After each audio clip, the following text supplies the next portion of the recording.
Welcome to New Possibilities. I speak truth to power without fear. So today I'm going to talk about the fall of Milo Yiannopoulos, and I want to talk about the hypocrisy of the right. So for those people who don't know, Milo Yiannopoulos was the editor of Breitbart, a right-wing publication, a racist publication, an anti-Semitic publication, a sexist publication. And this man rose to fame. You know, he was a frequently requested speaker on many campuses. And as you all know from my video about him, because of his controversial statements, there were protests at Berkeley. People were protesting against him speaking at their university.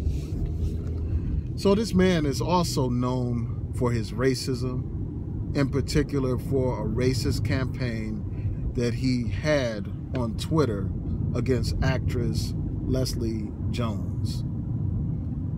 Because of his racist attacks on that woman, he was banned from Twitter. This is a man who's made all kinds of racist statements. He has made sexist statements. He has made anti-Semitic statements, anti-Muslim statements. Just about every single group in this society, for the most part, this man has attacked. And he's done this in the name of free speech. And because of this, he's become popular. You know, he was popular among these conservatives. In fact, he rose to fame. I mean, this man was on the Bill Maher program, you know, the guy that used to do Politically Incorrect. I forget the name of his current program. I don't know if it goes by the same name, but he was a guest on that program. This man had a major deal to write a book. This man was supposed to be a speaker at some conservative forum.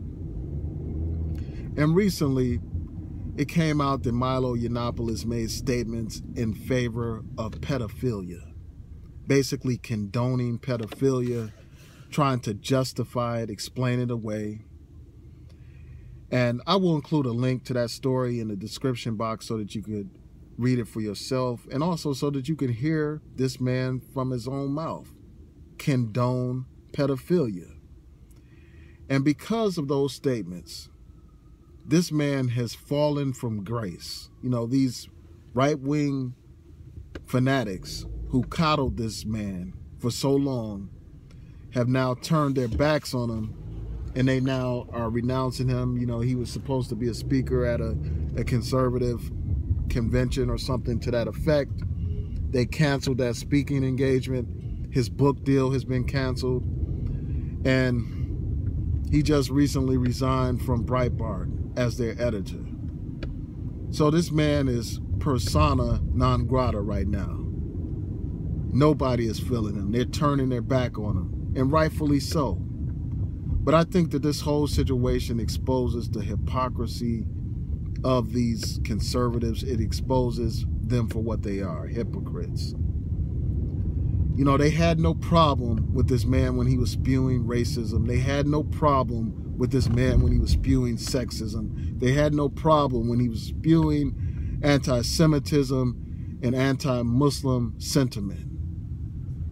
In fact, they celebrated him. In fact, they rose him to prominence. They recognized him and they celebrated him. But now that it comes out that this man condones and defends pedophilia, now they have a problem with him. They should have had a problem with him a long time ago. You know, these people, these conservatives say that they're all about family values. That's what they tell us. But here, because this man has all these hateful views towards other groups of people, they had no problem elevating this man, a man who openly bragged about being a homosexual, you know, openly displayed his gay lifestyle.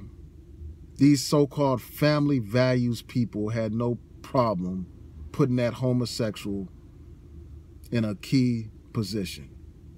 They had no problem letting him be one of their spokespeople.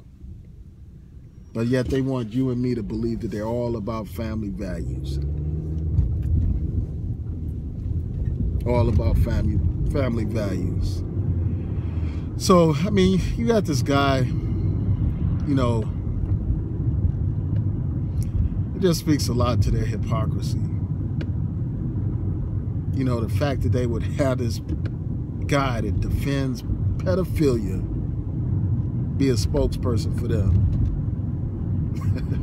just speaks volumes. I mean, the fact that these people claim to be about family values, and here one of their key spokespeople condones and defends pedophilia. And now they have egg all over their faces, and they're forced to turn their back on them. You know, and I'm just glad to see it. I mean, this whole situation is like poetic justice. I mean, this man harassed an African-American actress, and now he's reaping what he has sown. Now he is experiencing karma for all the horrible things that he has said about all these other groups of people, all these people that he's condemned, that he's made all kinds of despicable comments about. Now it's coming back to haunt him, and I'm glad that that's the case. I'm glad to see that bigot fall from grace.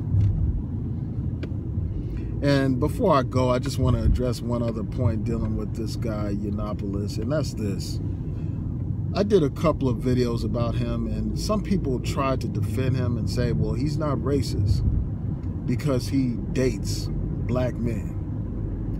And, you know, frankly, I find that to be ridiculous. I find that to be absurd for people to present that kind of argument.